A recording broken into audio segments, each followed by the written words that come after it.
European countries vowed Friday to send billions of dollars in further funding to help Ukraine keep fighting Russia's invasion, as a U.S. envoy pursued peace efforts in a trip to meet with Russian President Vladimir Putin amid growing questions about the Kremlin's willingness to stop the more than three-year war. According to Associated Press, Russian forces hold the advantage in Ukraine, with the war now in its fourth year. Ukraine has endorsed a U.S. ceasefire proposal, but Russia has effectively blocked it by imposing far-reaching conditions. European governments have accused Putin of dragging his feet.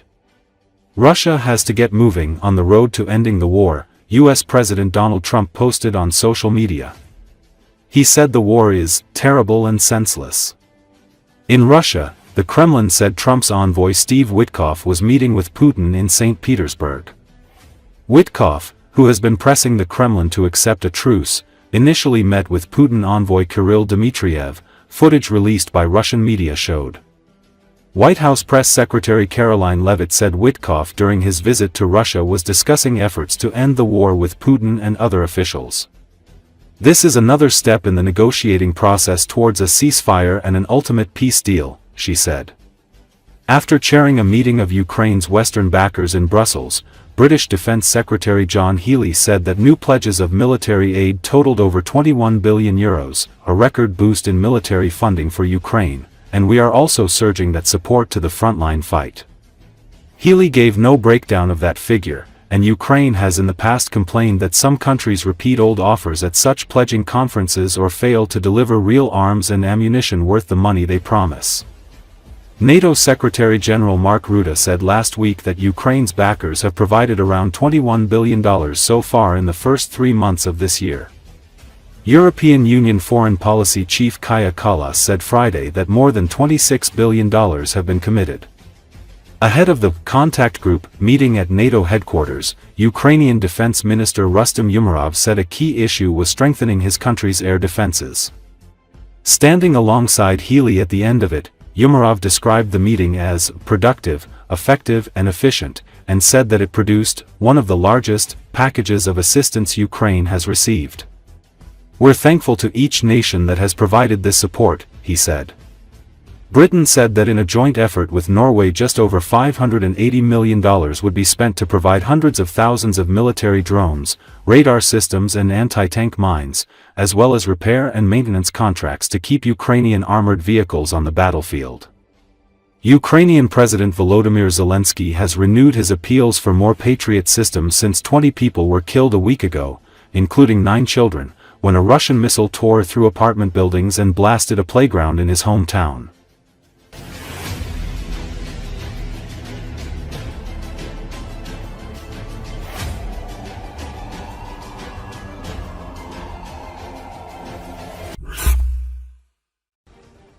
War is returning to where it was least expected. On the night of April the 9th, Ukrainian drones, for the first time, reached the Orenburg II airfield, located more than 1,000 kilometers from the border with Ukraine. The scale of this operation shocked even Russian military circles. Russia had never dreamed of such distances in any of its worst nightmares.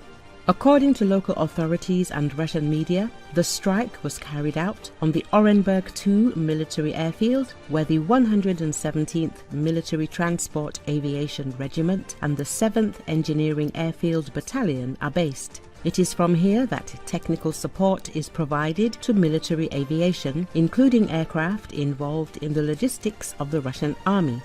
Videos of drones flying overhead appeared in regional public groups, and later photographs with the wreckage of one of the drones, despite the governor's statement about the complete repulse of the attack by air defense systems.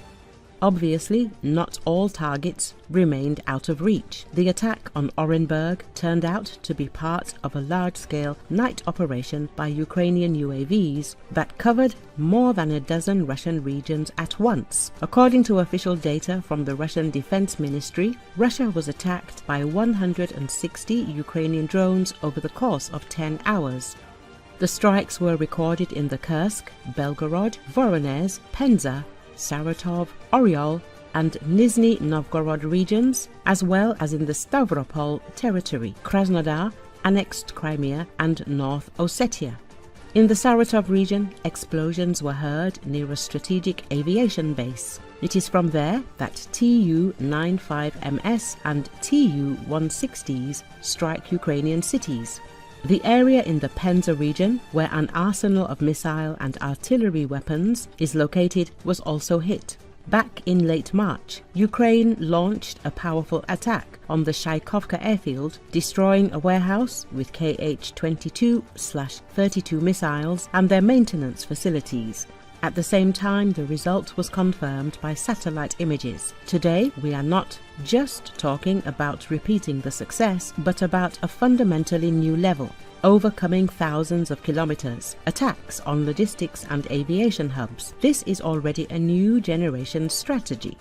Ukrainian drones demonstrate not just range and accuracy, but a new logic of war, when strikes are carried out not only on the front, but also on deep infrastructure, weakening Russia's ability to replenish resources. Moscow is increasingly faced with the fact that the wars of the new century are not fought only at the contact line, and now even Orenburg is not the rear, but a target.